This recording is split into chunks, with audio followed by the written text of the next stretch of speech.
Hello everyone, this is Riya Sharma and welcome to R S corner. तबीयत में कुछ गड़बड़ होने की वजह से एक दो दिन वीडियोस जो है वो नहीं आ पाई, लेकिन आज हम कवर करेंगे चाइल्ड डेवलपमेंट पैडागोजी का child growth and development section, जिसमें कि हम सबसे पहले चलेंगे, इस बारे में बात करेंगे कि ग्रोथ, डेवलपमेंट और एक और कॉन्सेप्ट आता है मैच्योरेशन। उन तीनों में डिफरेंस क्या है, साथ में लर्निंग क्या है, ठीक है, क्योंकि लर्निंग जो है वो मैच्योरेशन से काफ़ी हद तक लिंक्ड है, डेवलपमेंट से लिंक्ड है। तो इन चारों के चारों टर्म्स को हम थोड़ा थोड़ा देखते हुए चलेंगे।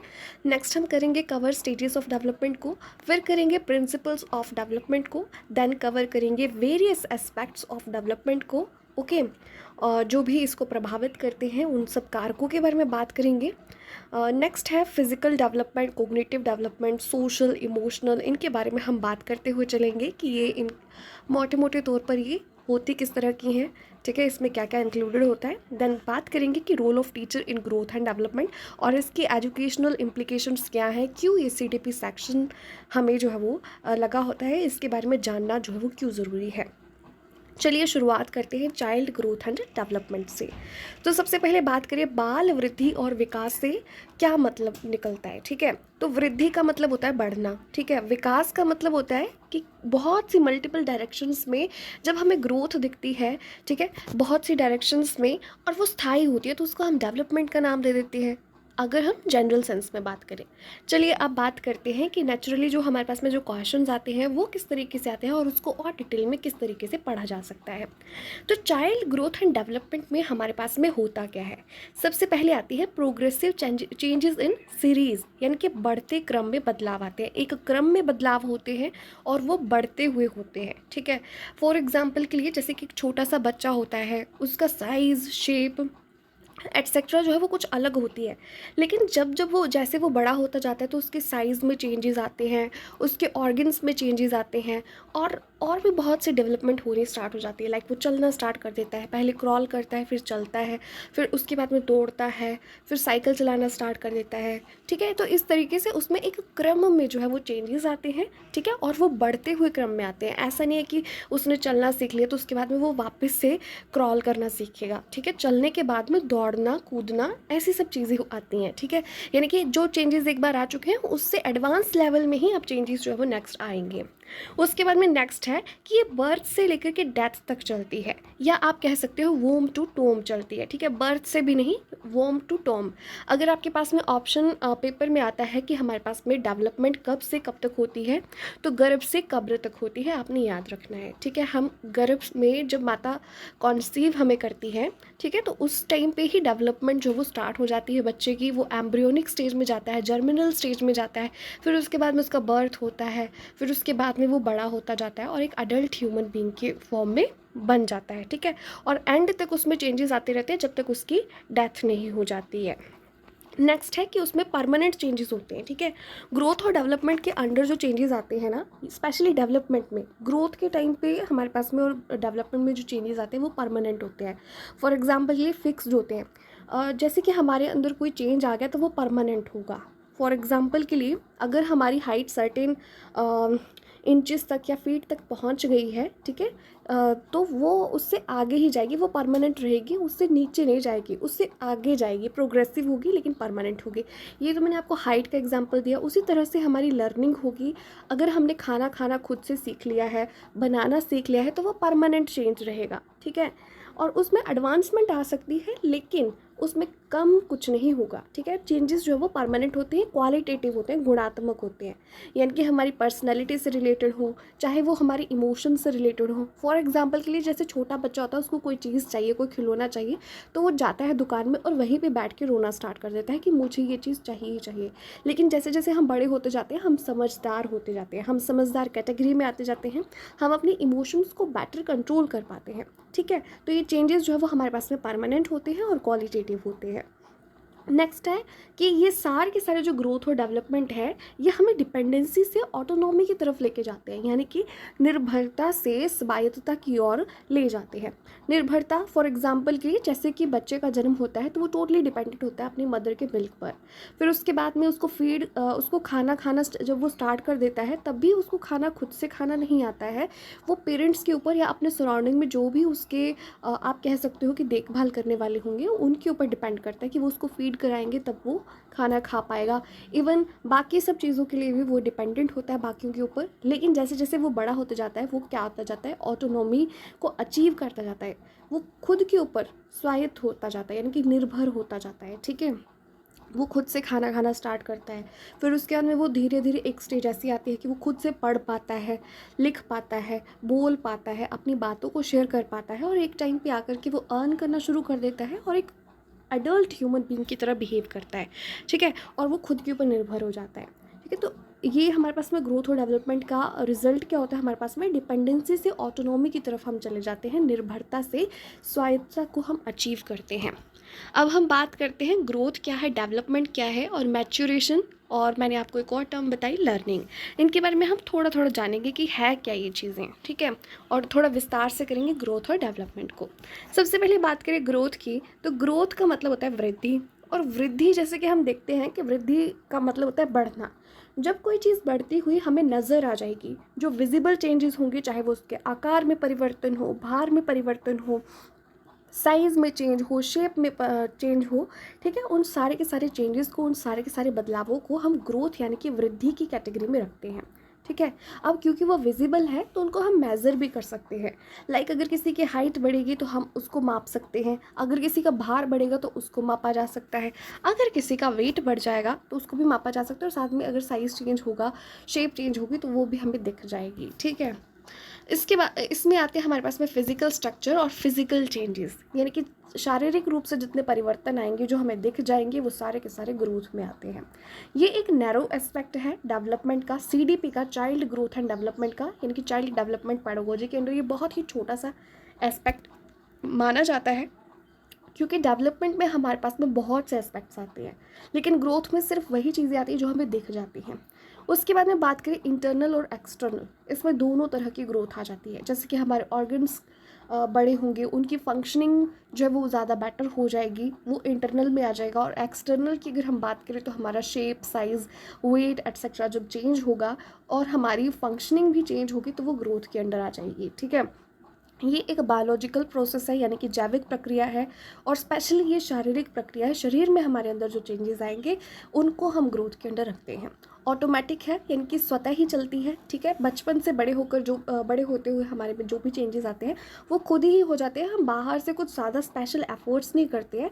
वो एक पैटर्न प्री निर्धारित है, ठीक है, पहले से निर्धारित है और वो वैसे ही चलता है। उसके बाद में डेवलपमेंट प्रीसीड्स ग्रोथ। ठीक है, और जो हमारे पास में अंदर से विकास होगा उसकी वजह से हमारे अंदर क्या होती है कि ग्रोथ होती है, हमारे शरीर में जो वो चेंजेस आते हैं। ठीक है, और ये जो है वो एक एज के बाद में जो है वो रुक जाती है। फॉर एग्जांपल के लिए हमारे पास में जो मैक्सिमम ग्रोथ हमें दिखेगी वो हमें एडोलेसेंस की एंड तक दिखती है, यानी कि 20-22 साल तक हमें दिखेगी, 19-20 साल तक। ठीक है, और उसके बाद में हम क्या होते हैं, हम उसमें डिक्लाइन आना स्टार्ट हो जाता है। ठीक है, कुछ एज तक जो वो 20 ईयर्स की एज में हमने जो चीज़ अचीव कर ली है वो 30 तक या 35 तक जो वो वैसी की वैसी रहेगी, और लेकिन उसमें एजिंग के साइंस जो वो दिखने शुरू हो जाते हैं, और उसके बाद में हम क्या होते हैं उसमें डिक्लाइन आता है। ठीक है, वो वैसी हमारी फंक्शनिंग नहीं रहेगी, जो स्ट्रक्चर हमारा है उसमें चेंजेस आने शुरू हो जाएंगे, वो डिक्लाइन की तरफ हमें ले जाता है। ठीक है, ultimately which leads to death. ठीक है, और अब नेक्स्ट है कि लिमिटेड टू फिजिकल मैच्योरिटी, और इसमें सिर्फ और सिर्फ शारीरिक परिवर्तन जो है और शारीरिक रूप से जो हमारे अंदर आप कह सकते हो मैच्योरिटी आती है उस तक जो है वो ये सीमित है। अब बात करते हैं डेवलपमेंट की, तो डेवलपमेंट जिसको कि हम विकास की श्रेणी में रखते हैं, विकास जिसको कहा जाता है, इसमें क्वालिटेटिव और क्वांटिटेटिव दोनों तरह के चेंजेस आते हैं। ग्रोथ में सिर्फ और सिर्फ क्वांटिटेटिव चेंजेस थे, मात्रात्मक परिवर्तन थे जिनको हम काउंट कर सकते थे, मेज़र कर सकते थे। लेकिन डेवलपमेंट में क्वालिटेटिव और क्वांटिटेटिव दोनों तरह के चेंजेस आएंगे, यानी कि गुणात्मक परिवर्तन और मात्रात्मक परिवर्तन, यानी कि जिनको हम मेज़र कर पाए या ना कर पाए, लेकिन गुणों में परिवर्तन होगा, मात्रा में परिवर्तन होगा, उन सब को हम डेवलपमेंट की श्रेणी में रखते हैं। यानी कि आप कह सकते हो कि सारे के सारे चेंजेस इसमें इंक्लूड हो जाते हैं, ऑल चेंजेस आर इंक्लूडेड। ठीक है, और अगर हम मोटे मोटे तौर पर देखें तो इनको हम 4 कैटेगरी में बांटते हैं। सबसे पहला आता है फिजिकल यानी कि शारीरिक, फिर आता है कोग्निटिव यानी कि संज्ञानात्मक, सोशल यानी कि सामाजिक, इमोशनल यानी कि संवेगात्मक। और सोशल जो हमारे पास में डेवलपमेंट है इसको आगे फर्दर 2 कैटेगरीज में डिवाइड किया जाता है, language development and moral development. Language development में भाषा का विकास होता है और मोरल डेवलपमेंट में हमारे पास में नैतिकता का विकास होता है। ठीक है, नैतिक गुणों का विकास होता है। अगर हम इसको अभी ही कवर कर ले डिटेल में तो ज़्यादा बेटर रहेगा, ठीक है। तो सबसे पहले हम इसको ही कवर कर लेते हैं, ठीक है। तो शारीरिक विकास में हमारे पास में क्या क्या चीज़ें आती हैं, जितने भी हमारे पास में शारीरिक परिवर्तन होंगे, चाहे वो साइज़ हो, वेट हो, या फिर आप कह सकते हो शेप हो, ऑर्गन्स के साइज़ में डेवलपमेंट हो, या चेंजेस जो आते हैं फंक्शनिंग में, जो चेंजेस आते हैं वो सारे के सारे फिजिकल डेवलपमेंट में इन्वॉल्व होते हैं। नेक्स्ट आता है हमारे पास में इंटेलेक्चुअल और मेंटल डेवलपमेंट, ठीक है। तो इसके अंतर्गत हमारे पास में आता है जैसे कि सोचने की शक्ति, थिंकिंग, ठीक है, कल्पना शक्ति, इमेजिनेशन, निरीक्षण शक्ति, ओके, इंस्पेक्शन, स्मरण शक्ति यानी कि लर्निंग, एकाग्रता, कंसंट्रेशन, सृजनात्मकता, क्रिएटिविटी, संवेदना, सेंसेशन, प्रत्यक्षीकरण, परसेप्शन, सामान्यीकरण, जनरलाइजेशन, ठीक है। इन सब से संबंधित जितनी भी हमारे पास में चीज़ों की डेवलपमेंट होती है उन सबको हम इंटेलेक्चुअल या मेंटल डेवलपमेंट के अंडर रखते हैं। नेक्स्ट आता है हमारे पास में सोशल डेवलपमेंट, ठीक है। जैसे कि मैंने आपको बताया कि आजकल सोशल डेवलपमेंट के अंडर ही रखा जाता है किसको, हमारे पास में मोरल डेवलपमेंट और लैंग्वेज डेवलपमेंट को। तो सोशल डेवलपमेंट में क्या होता है कि हमारे पास में, जैसे कि आपको पता है कि हम जो है वो एक सामाजिक प्राणी है, सोशल बीइंग है, हम एक सोसाइटी में रहते हैं, हमारे आसपास बहुत से लोग होते हैं और हम उनसे प्रभावित होते हैं क्योंकि हम एक दूसरे से लेन देन करते रहते हैं, हमारा एक दूसरे के साथ कन्वर्सेशन होता है, इंटरेक्शन होता है इन डिफरेंट एरियाज, ठीक है, इन डिफरेंट फील्ड्स, ओके। तो सामाजिक विकास में क्या होता है कि हमारे पास में सामाजिक मूल्य और मान्यताओं का हमारे अंदर विकास होता है, यानी कि हम जो है वो सोशल बनते हैं, जिसमें बाकियों के साथ किस तरीके से रहना है, क्या बात करनी है, किस लहजे में रहना है, वो उन सब चीज़ों का विकास सोशल डेवलपमेंट के अंदर आता है। और इसी का एक भाग है मोरल डेवलपमेंट, ठीक है, यानी कि नैतिक या चारित्रिक विकास।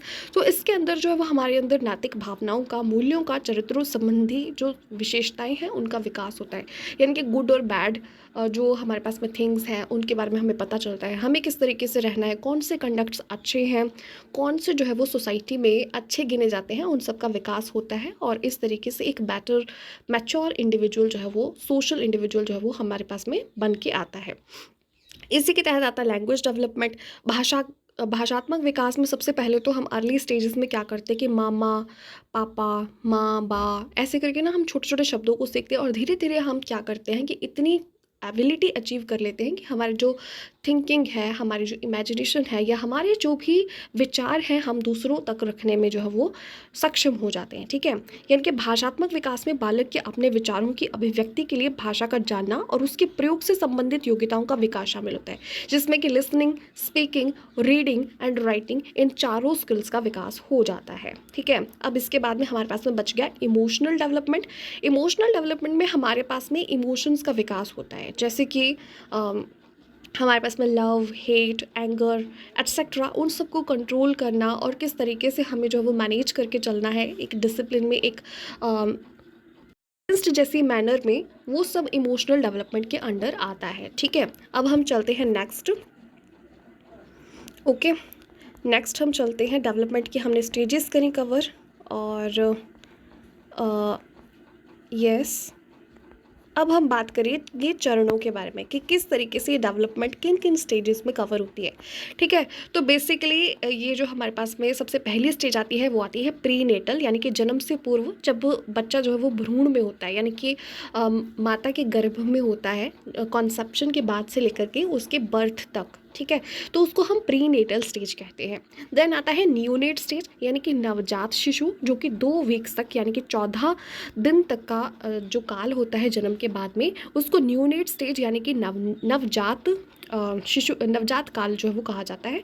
नेक्स्ट आता है इन्फेंसी, जिसको हम शैशवावस्था कहते हैं, ठीक है। नियोनेट को हम शिशु काल भी बोलते हैं और इन्फेंसी को शैशवावस्था कहा जाता है। तो ये 2 साल तक चलता है, यानी कि 14 वीक से स्टार्ट हो जाएगा और 2 साल तक चलेगा, ठीक है। लेकिन कई बार प्रीनेटल के बाद में डायरेक्टली इन्फेंसी स्टेज को रखा जाता है कि वो बर्थ से लेकर के 2 ईयर्स तक होती है, और अगर नियोनेट स्टेज की अगर बात की जाए तो वो 14 दिन तक होती है आफ्टर बर्थ, ठीक है। नेक्स्ट आता है हमारे पास में चाइल्डहुड स्टेज, जिसको हम बाल्यावस्था बोलते हैं। इसमें 2 स्टेजेस आती हैं, अर्ली चाइल्डहुड स्टेज ठीक है, और लेटर चाइल्डहुड स्टेज। चाइल्डहुड अगर हम कंप्लीट कवर करें तो हमारे पास में 2 से लेकर के 12 वर्ष तक की आयु में जो आयु के बीच में जो विकास होता है उसको हम चाइल्डहुड स्टेज के अंडर रखते हैं। अर्ली चाइल्डहुड में हमारे पास में 2 से लेकर के 6 साल तक की आयु वर्ग जो है वो आ जाता है। इसको हम टॉय एज भी बोलते हैं, इको सेंट्रिक एज भी बोलते हैं, ठीक है। इसमें बच्चा जो है वो स्वयं के ऊपर फोकस करता है, सबसे सेल्फ सेंटर्ड होता है, ठीक है। और इसमें जो है वो हमारे पास में लैंग्वेज की रैपिड लर्निंग होती है, ठीक है, यानी कि बच्चा भाषा को फटाफट से सीखता है। नेक्स्ट आती है लेटर चाइल्डहुड, जिसको कि उत्तर बाल्यावस्था के नाम से जाना जाता है। 6 से लेकर के 12 वर्ष तक की आयु का जो ग्रुप होता है उसको लेटर चाइल्डहुड स्टेज में यानी कि उत्तर बाल्यावस्था के अंडर रखा जाता है। इसको ट्रबलसम एज या फिर आप कह सकते हो क्वारलसम एज कहा जाता है। इस आयु वर्ग में बच्चा छोटी छोटी बातों पे झगड़ा करता है, ठीक है, वो अपने आप में थोड़ा सा डिस्टर्ब रहता है तो झगड़ा कर लेता है। नेक्स्ट आती है एडोलेसेंस स्टेज, जिसको कि किशोरावस्था के नाम से जाना जाता है, जिसको कि स्टेनले हॉल ने स्ट्रेस एंड स्टॉर्म की एज भी कहा था, ठीक है, यानी कि तनाव और तूफान की आयु कहा था स्टैनले हॉल ने। और इसको 13 से 19 वर्ष तक की जो आयु वर्ग है उसको एडोलेसेंस एज में यानी कि किशोरावस्था में रखा जाता है। इसमें होता क्या है, हमारे पास में आइडेंटिटी क्राइसिस चलता है, ओके। एरिक्सन ने जो वो आइडेंटिटी क्राइसिस के बारे में जो टर्म थी वो दी थी, ओके। फिर आता है हमारे पास में एडल्टहुड। एडल्टहुड जो है वो प्रौढ़ावस्था आती है। ये 20 ईयर्स से लेकर के डेथ तक जो है वो चलती है। किशोरावस्था में हम मैक्सिमम अचीव करते हैं तो इसको गोल्डन एज कहा जाता है, ठीक है। हमने जो भी बनना होता है, जो भी हमारे पास में गोल्स होते हैं, लाइफ लॉन्ग हमने जो भी अचीव करना होता है वो हम इस एज में जो है वो अपने आप में आइडेंटिटी क्राइसिस के बाद में एंड में जो है वो डिफाइन कर पाते हैं और उस दिशा में फाइनली चल पड़ते हैं, ठीक है। और एडल्टहुड में हम उन सब चीज़ों को अचीव करते हैं। और नेक्स्ट जो हमारे पास में सोशल रोल्स होते हैं, रिप्रोडक्टिव एज हो गई, या फिर प्रोफेशनली हमें जैसे काम करना है, सोशली हमें क्या रोल प्ले करना है, तो वो सारी चीज़ें हम एडल्टहुड में 20 ईयर्स के बाद में अचीव करते हैं, ठीक है।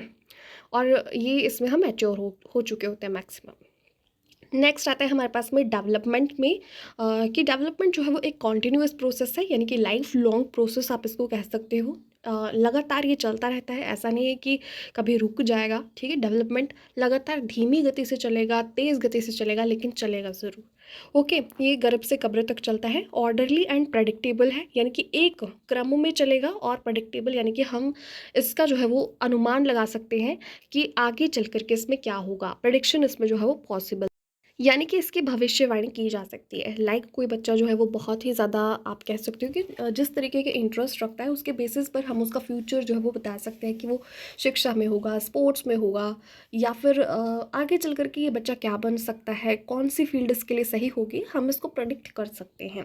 या फिर किसी व्यवहार की वजह से आगे चल कर के कोई प्रॉब्लम आनी होगी तो वो भी हम पहले ही अनुमान जो है उसका लगा सकते हैं, इसकी भविष्यवाणी की जा सकती है। नेक्स्ट है कि मॉडिफाइबल है, चेंजेबल है। अगर कुछ गड़बड़ है या किसी चीज़ को ऐड करने से, उसमें बदलाव लाने से उसमें बेटरमेंट हो सकती है, किसी एनवायरनमेंट में चेंज लाने से, तो हम वो ला करके उसको मॉडिफाई कर सकते हैं। जो चीज़ें पहले हो सकती थी उनको बदला जा सकता है, ठीक है। ऐसा नहीं है कि जो डेवलपमेंट है वो एक तरह से फिक्स्ड है, आप इसको मॉडिफाई कर सकते हो, चेंज कर सकते हो एज पर योर नीड्स और एनवायरनमेंट के हिसाब से, ठीक है। नेक्स्ट है maturity depends highly on heredity and experience. उसके बाद मैंने आपको एक बोला था कि मैच्योरिटी एक टर्म होती है जिसको परिपक्वता के नाम से जाना जाता है। ये मैक्सिमम हेरिडिटी के ऊपर डिपेंड करती है और एक्सपीरियंसेस के ऊपर डिपेंड करती है कि लाइफ में किस तरीके के अनुभव हमें प्राप्त होते हैं, कौन से इंसिडेंट हमारी लाइफ में होते हैं, कोई एक्सीडेंट होता है, तो वो सब चीज़ें। और डेवलपमेंट में हमारे पास में ग्रोथ और मैच्योरेशन दोनों ही समाहित हो जाती हैं, ठीक है। और डेवलपमेंट जो है वो उसको हम सिर्फ असेस कर सकते हैं, उसका सिर्फ अनुमान लगा सकते हैं, उसकी गणना यानी कि मेजरमेंट नहीं की जा सकती। अब बात करते हैं मैच्योरेशन की, तो मैच्योरेशन हमारे पास में है क्या, ठीक है। तो डेवलपमेंट हमारे पास में जिस तरीके से होती है, विकास होगा तो डेवलपमेंट स्टेजेस में होती है, जैसे कि मैंने आपको बताया, ठीक है। तो हमारे पास में जैसे कि अर्ली चाइल्डहुड स्टेज है, उसमें लैंग्वेज की डेवलपमेंट होती है। हम एक न्यूनेट यानी कि जो बच्चा अभी जस्ट जन्म लिया है, जिसने इन्फेंसी के स्टेज में है, उससे उम्मीद नहीं कर सकते कि वो जो है वो फटाफट से कोई चैप्टर ही याद कर लेगा, ठीक है, क्योंकि वो तो अभी तक शब्दों को सीखेगा छोटे छोटे, ओके। तो डेवलपमेंट के स्टेजेस के ऊपर डिपेंड करती है लर्निंग। अगर हमारी सर्टेन लेवल की डेवलपमेंट हो चुकी है तो हम उस चीज़ के बारे में लर्न कर सकते हैं, और लर्निंग से हमारे अंदर मैच्योरेशन आती है, ठीक है। और मैच्योरेशन से हमारे पास में पर्सनालिटी की की डेवलपमेंट होती है, इंडिविजुअल की डेवलपमेंट होती है। तो इस तरीके से हमारे पास में डेवलपमेंट, लर्निंग, मैच्योरेशन जो वो एक दूसरे के ऊपर डिपेंडेंट है, और फाइनली जो इंडिविजुअल बनता है वो इस तरीके से इस पेस में चलता है। लर्निंग हमारे पास में क्या है, relatively permanent change in behaviour है, यानी कि कोई ऐसा परिवर्तन जो कि स्थायी है और हमेशा के लिए है, ठीक है। तो अपेक्षाकृत हमेशा के लिए जो परिवर्तन हो जाता है उसको हम लर्निंग कहते हैं, ठीक है। और पियाजे ने इससे उल्टा जो है वो कहा था। अब बात करें मैच्योरेशन की, तो ये एक टेक्निकल टर्म है जिसमें कि फिजिकल, इंटेलेक्चुअल, इमोशनल प्रोसेस, इन सब के बीच में अंतर संबंध होता है, ठीक है। लेकिन मैच्योरिटी जैसे कैसे आएगी कि हमारे पास में फिजिकल लेवल का एक डेवलपमेंट चाहिए। जैसे कि मान लीजिए कि हमने क्या करना है, मान लीजिए कि हमने कोई सिलाई सीखनी है, ठीक है। सिलाई सीखनी है तो उसके लिए हमारा शारीरिक विकास उस तरीके से होना चाहिए कि हमें हमारे हाथों की जो एक्टिविटीज़ हैं, फंक्शंस हैं, उनके ऊपर हमारा कंट्रोल आ चुका हो। इंटेलेक्चुअल डेवलपमेंट हो कि हमें जो सिखाया जा रहा है, जो दिख रहा है, हम उसको सीख भी पाएँ। इमोशनल डेवलपमेंट हो, ठीक है, हम किसी बात को समझ भी पाएँ, ठीक है। तो हम जो है इन सब चीज़ों को मिला करके कह सकते हैं कि कोई इंसान मैच्योर हो चुका है किसी पर्टिकुलर फील्ड में, ठीक है। उसी तरीके से अगर किसी बात से की या फिर किसी प्रॉब्लम का सॉल्यूशन उसने करना है तो उसके लिए फिजिकल डेवलपमेंट सबसे पहला एस्पेक्ट है। आप एक छोटे बच्चे से सोसाइटी की किसी प्रॉब्लम को सॉल्व करने की उम्मीद नहीं रख सकते हैं, क्योंकि उसमें वो उतनी मैच्योरिटी नहीं आई है फिजिकल एस्पेक्ट को लेकर के। फिजिकली वो एक स्टेज में पहुंचेगा जैसे कि एडोलेसेंस या फिर एडल्टहुड में, तब तक वो जो है वो अपनी सोसाइटी के आसपास की चीज़ों को समझ पाएगा। इंटेलेक्ट उसका इतना डेवलप हो चुका होगा कि जो चीज़ें हो रही है वो उसको समझ में भी आएंगी, ठीक है। और इमोशनली वो उसके साथ कनेक्ट होगा तो वो सोसाइटी की प्रॉब्लम्स को सॉल्व कर पाएगा। तो इस तरीके से मैच्योरेशन बेसिकली हमारे पास में अलग अलग एस्पेक्ट्स का एक इंटर रिलेशन है और एक दूसरे के साथ अंतर संबंधित है। उन सब की डेवलपमेंट अगर हो चुकी होगी तभी हम किसी चीज़ में मैच्योरिटी अटेन कर सकते हैं। ओके, ये हाईली हेरिडिटी के ऊपर डिपेंड करती है, ठीक है, प्लस एक्सपीरियंसेस के ऊपर भी डिपेंड करती है। फॉर एग्जाम्पल के लिए जिसके पेरेंट्स बहुत मैच्योर होंगे उसको आसपास में मैच्योर एनवायरनमेंट मिलेगा, बातचीत उस तरीके की होगी तो उसका मानसिक रूप से जो विकास है वो भी उस लेवल का जो वो ईजिली हो जाएगा, ठीक है। और हेरिडिटी के ऊपर ये डिपेंड करती है। उसके बाद में एक्सपीरियंसेस के ऊपर डिपेंड करती है कि कई बार ऐसा होता है कि माता पिता के पास में हमें इतना अच्छा माहौल नहीं मिलता, लेकिन आगे जब हम पढ़ने जाते हैं या फिर कैरियर वाइज कहीं पर जाते हैं तो वहाँ पर सिचुएशंस ऐसी अराइज होती हैं, हमारे आसपास में वातावरण ऐसा होता है कि जिसकी वजह से हम मैच्योर हो जाते हैं, ठीक है। नेक्स्ट है सेट्स लिमिट्स टू डेवलपमेंट और लर्निंग। जैसे कि मैंने आपको बताया कि हमने अगर एक चीज़ की फिजिकली जितनी मैच्योरिटी चाहिए, जो स्टेज हमें चाहिए वो अटेन कर ली है, तभी हमारी लर्निंग या डेवलपमेंट हो सकेगी अदर एरिया में। तो इसलिए ये लिमिट सेट करती है डेवलपमेंट पर या फिर लर्निंग पर, ठीक है। अब बात करते हैं फैक्टर्स की जो कि डेवलपमेंट को इन्फ्लुएंस करते हैं।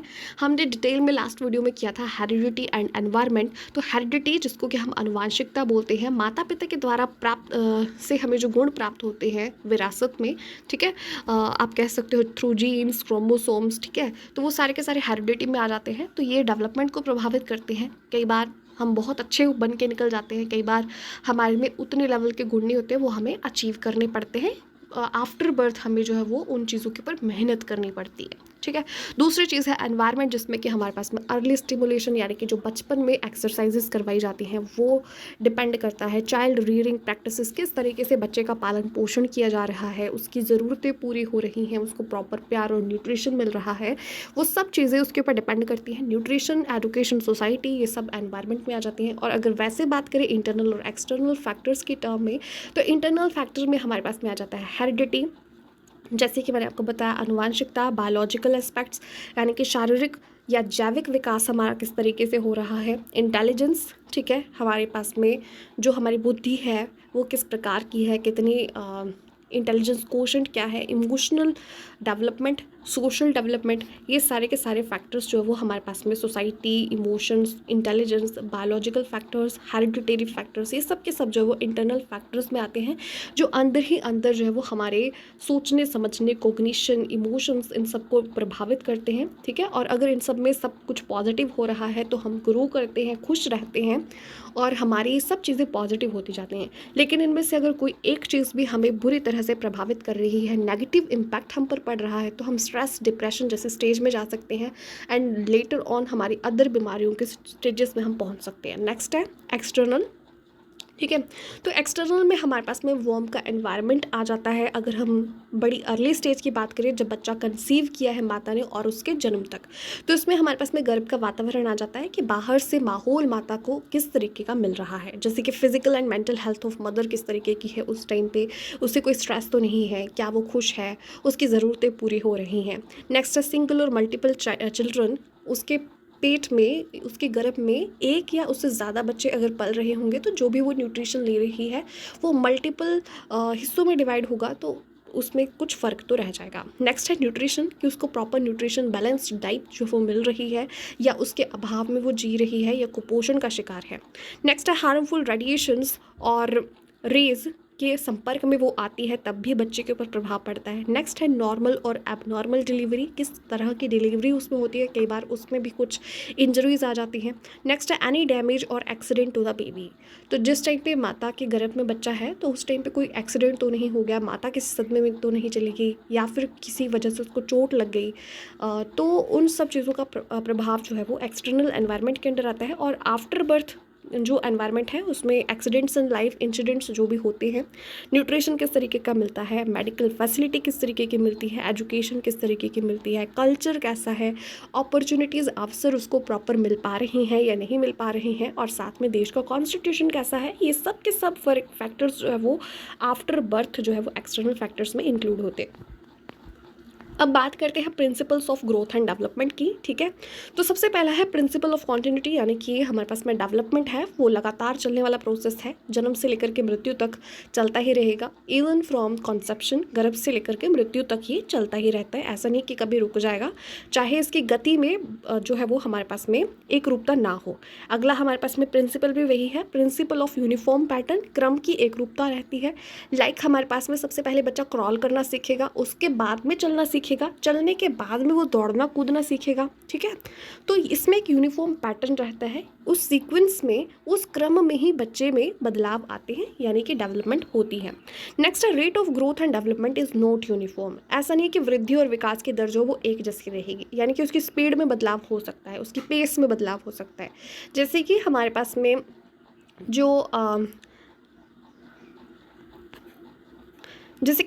जैसे चाइल्डहुड स्टेज है तो उसमें 1 सेकेंड, जैसे कि शैशवावस्था होती है तो उस टाइम पे बच्चा जो है वो फटाफट से चीज़ों को सीख रहा होता है। ठीक है, लेकिन धीरे के बाद की जो एजेस होती हैं, बाद के जो वर्ष चलते हैं, उसमें उसकी स्पीड कम हो जाती है, फिर एडोलेसेंस में फिर से फास्ट हो जाती है। तो इस तरीके से उस पर जो वो चेंजेस आते रहते हैं, उसकी दर में बदलाव आते रहते हैं। नेक्स्ट है प्रिंसिपल ऑफ इंडिविजुअल डिफरेंसेस, यानी कि हमारे पास में क्या होता है कि इंडिविजुअल डिफरेंसेस रहते हैं, इसलिए उसकी गति में, उसकी किस पेस में वो चलेगा, उसके ऊपर जो है वो हमारे पास में डिफरेंसेस रहते हैं, वेरिएशन रहती है, ऐसा नहीं कि सबका सेम चलेगा। नेक्स्ट है development proceeds from general to specific, सामान्य से विशिष्ट की ओर चलती है। सबसे पहले हमारे पास में सामान्य डेवलपमेंट होगी और उसके बाद में हम विशिष्टता की तरफ जो है वो जाएंगे। फॉर एग्जाम्पल के लिए सबसे पहले बच्चा जो है वो पेंसिल को पकड़ना सीखता है, और तो उसको पकड़ता है तो वो पूरी मुट्ठी से पकड़ता है, लेकिन बाद में वो लिखने के लिए अपनी फिंगर्स की मूवमेंट को भी सीख जाता है, उनसे उसको कंट्रोल करना सीख जाता है, आंखों के साथ उसको कनेक्ट करना सीख जाता है। ठीक है, और इस प्रकार से वो लिख भी पाता है। तो सामान्य से विशिष्ट की ओर जो है वो विकास हमारा रहता है। नेक्स्ट है प्रिंसिपल ऑफ इंटीग्रेशन, एकीकरण का सिद्धांत, यानी कि इसमें हमारे पास में जो डिफरेंट एस्पेक्ट्स हैं वो इंटीग्रेट होकर के रोल प्ले करते हैं। हमारा emotional, physical, mental development, intellectual development, इन सब को मिला करके ही हमारे पास में कोई स्पेसिफिक विकास जो है वो रोल प्ले कर पाता है। नेक्स्ट है प्रिंसिपल ऑफ इंटरनल रिलेशन, ये सारे के सारे विकास हमारे पास में अंतर संबंधित होते हैं जो कि मैच्योरिटी को लीड करते हैं। नेक्स्ट है प्रिंसिपल ऑफ प्रेडिक्टेबिलिटी, यानी कि भविष्यवाणी की जा सकती है डेवलपमेंट की। हमारे पास में जो स्टेज चल रही है, जो चीज़ें उसके अंतर्गत हो रही हैं, उसके आधार पर हम अनुमान लगा सकते हैं कि आगे क्या चीज़ें होंगी या उनका रूप किस तरीके का होगा। नेक्स्ट है प्रिंसिपल ऑफ डेवलपमेंट डायरेक्शन, यानी कि इसका जो हमारे पास में जो विकास है उसका डायरेक्शन क्या रहता है। तो सबसे पहला है सिफेलोकॉर्डल, शिरः पदाभिमुख। ठीक है, इसके हिंदी के जो टर्म है उससे आप समझ सकते हो। ठीक है, सिर से लेकर के पैरों की तरफ जो जाएगा विकास उसको सिफेलोकॉर्डल बोलते हैं। ठीक है, हेड टू टो। ठीक है, तो हमेशा ही विकास जो वो सिर से पैरों की तरफ जाता है। जैसे कि छोटा बच्चा, उसका सिर बहुत बड़ा होता है, आपने देखा होगा, और बाकी शरीर कंपैरेटिवली छोटा लगता है। लेकिन धीरे धीरे क्या होता है कि बाकी का शरीर बढ़ता जाता है, ठीक है, और हमारे पास में सिर जो है वो एक बैलेंस्ड जैसे स्टेज में आ जाता है, वो थोड़ा अनुकूल सा लगना शुरू हो जाता है। तो हमारे पास में सबसे पहले सिर का विकास होगा और वो पैरों की तरफ जाएगा। नेक्स्ट है प्रॉक्सिमो डिस्टल, यानी कि समीप दूराभिमुख, ठीक है, सेंटर से पेरिफेरी की तरफ या आउटवर्ड्स की तरफ जो है वो हमारे पास में विकास होता है। फॉर एग्जाम्पल के लिए सबसे पहले रीढ़ की हड्डी का विकास होगा, देन उसके बाद में बाहर की तरफ को जाएगा, जैसे कि हमारी बाजुओं का विकास होगा, हाथों का विकास होगा, हाथों की उंगलियों का विकास होगा। तो इस तरीके से अंदर से बाहर की तरफ जो चलता है विकास, उसको प्रॉक्सिमो डिस्टल बोलते हैं। उसके बाद में हम बोलते हैं कि डेवलपमेंट इज स्पाइरल, वर्तुलाकार में चलती है, ये लीनियर नहीं होती, यानी कि लंबवत नहीं होती है। ऐसा नहीं कि हमारे पास में लगातार जो वो बढ़ती जाएगी, होती जाएगी, होती जाएगी। हमारे पास में जिस चीज़ के लिए डेवलपमेंट हो रही होती है वो एक स्टेज पे स्टार्ट होती है, उसमें ग्रोथ आती है, उसमें कुछ बढ़ोतरी होती है, और वो फिर उसको कंसोलिडेट करने के लिए, स्थायीपन लाने के लिए वो मुड़कर वापस आती है। उसके बाद में फिर से नेक्स्ट स्टेप लेती है, यानी कि स्टेप बाय स्टेप चलती है, और साथ में बीच में इसमें बैक एंड फोर्थ वाला स्टेप जो वो चलता रहता है, ताकि उसमें स्थायीपन आ सके। मैंने आपको कहा ना कि लर्निंग क्या है, हमारे पास में relatively permanent change in behaviour है, और साथ में परमानेंट होने के लिए, उसको स्थायीपन लाने के लिए वो वापस मुड़कर आती है, जिसको हम स्पाइरल डेवलपमेंट बोलते हैं। ओके, नेक्स्ट है product of heredity and environment है, यानी कि वंशानुगत और वातावरण दोनों का मिला जुला ये प्रोडक्ट है डेवलपमेंट। नेक्स्ट है principle of significance of early development, इसमें बाल्यकाल में जो हमारे पास में अर्ली चाइल्डहुड है या फिर हमारे पास में इन्फेंसी स्टेज है, उसमें किस तरीके से बच्चे की देखभाल की गई है, उसका बहुत ज़्यादा रोल रहता है आगे की डेवलपमेंट पर, ठीक है। तो अब नेक्स्ट है हमारे पास में एजुकेशनल इम्प्लीकेशंस क्या हैं इसके, ठीक है। तो सबसे पहला हमने देखा इसके प्रिंसिपल से, और बाकी की जो स्टेजेस देखी उससे हमें पता चला कि इंडिविजुअल डिफरेंसेस होते हैं, ठीक है। इंडिविजुअल डिफरेंसेस की वजह से हमारी सीखने की गति या हमारी डेवलपमेंट की जो गति है वो वेरी कर सकती है, ठीक है। जब हम टीचर्स को इस बारे में नॉलेज होगा तो वो सेम एक्सपेक्टेशंस जो है वो नहीं रखेगा, ठीक है। किसी का इंटरेस्ट किसी चीज़ में ज़्यादा हो सकता है, किसी और का गेम्स में, किसी का पढ़ाई में। इस तरीके से हमारे पास में सेम एक्सपेक्टेशंस जो है वो एक सही फॉर्मूला नहीं है इन एजुकेशन। ओके, नेक्स्ट है हमने सीखा कि प्रेडिक्शन की जा सकती है कि आगे क्या होने वाला है बालक के व्यवहार से। तो हम उसको करियर को लेकर के गाइडेंस दे सकते हैं कि आगे चल कर के कौन सी फील्ड उसके लिए अच्छी रहेगी, उसका वैसा वातावरण दे करके हम उस फील्ड के लिए नर्चर कर सकते हैं। नेक्स्ट है हमारे पास में यूनिफॉर्म पैटर्न का हमने जो प्रिंसिपल पढ़ा था कि हमारे पास में जो विकास है एक गति से चलता है, तो उससे टीचर्स के दिमाग में पहले से सेटअप होता है कि इस एज के बच्चे में पर्टिकुलर लेवल की डेवलपमेंट जो है वो देखी जानी चाहिए या इसके आसपास। और अगर वैसा नहीं हो पाता है किसी भी स्टेज में या एस्पेक्ट में, तो उसको आप एकदम नोटिस करके उसकी एबनॉर्मलिटी का पता लगा सकते हैं, ठीक है। और जैसे ही उसकी असामान्यता का पता लगता है तो हम उसमें उचित तरीके से जो है सहयोग प्रदान करके उसको करेक्ट कर सकते हैं। फॉर एग्जांपल के लिए मान लीजिए कि किसी बच्चे की परफॉर्मेंस क्लास में अच्छी नहीं आ रही है, हो सकता है कि उसके विज़न में कुछ फ़र्क हो, उसको सुनने में कुछ दिक्कत आ रही हो, ठीक है। तो उन सब अबनॉर्मलिटीज़ का जब हम पता लगा लेते हैं तो वैसा हम उसको ट्रीटमेंट भी दे पाते हैं, वातावरण देकर के उसको सेट भी कर पाते हैं। नेक्स्ट है हमारे पास में वृद्धि और विकास की सभी दिशाएं, अर्थात विभिन्न पहलू, डिफरेंट एस्पेक्ट्स, जैसे कि मानसिक, शारीरिक विकास, संवेगात्मक, सामाजिक विकास, ये सब एक दूसरे के साथ इंटर रिलेटेड है। इनमें से किसी एक में भी फ़र्क होगा ना तो हमारा जो ऑल राउंड डेवलपमेंट है, सर्वांगीण विकास है, वो प्रभावित होगा, बाधित होगा। फॉर एग्जाम्पल के लिए घर में कुछ लड़ाई हुई है, हम इमोशनली डिस्टर्ब हैं, तो क्लास में हमारा फोकस नहीं होगा, तो जो वहाँ पर पढ़ाया जाएगा वो हम नहीं सीख पाएंगे। तो टीचर अगर उस चीज़ को ध्यान में रखता है, तो ऐसा अगर है भी कि किसी एस्पेक्ट में कमी है, तो क्लासरूम में ऐसा एनवायरनमेंट दे सकते हैं उसको कि हम उसको बेटर कर सकें, ठीक है, उस चीज़ को ओवरकम कर सकें। नेक्स्ट है हमारे पास में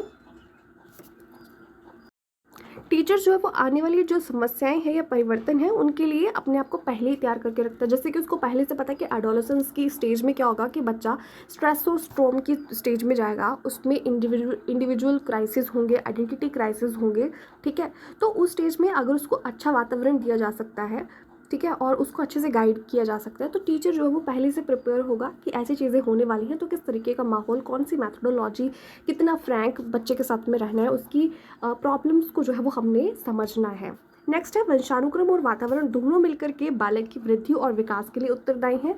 तो इसलिए हम PTA यानी कि पेरेंट्स टीचर एसोसिएशन के दौरान में पेरेंट्स को भी गाइड कर सकते हैं, और ताकि वो माहौल अच्छा दें और अपने बच्चों के आसपास के वातावरण को जो कि स्कूल में है उसके ऊपर फोकस करके भी उसके डेवलपमेंट को बेटर कर सकते हैं। ठीक है, तो ये था हमारे पास में chapter child growth and development का। आई होप आपको समझ में आएगा। Thank you so much for watching the video. Stay tune, bye bye. कल की चैप्टर में हम कवर करेंगे फिजिकल डेवलपमेंट एंड साथ में कॉग्निटिव डेवलपमेंट और उससे रिलेटेड थ्योरीज को। Bye bye.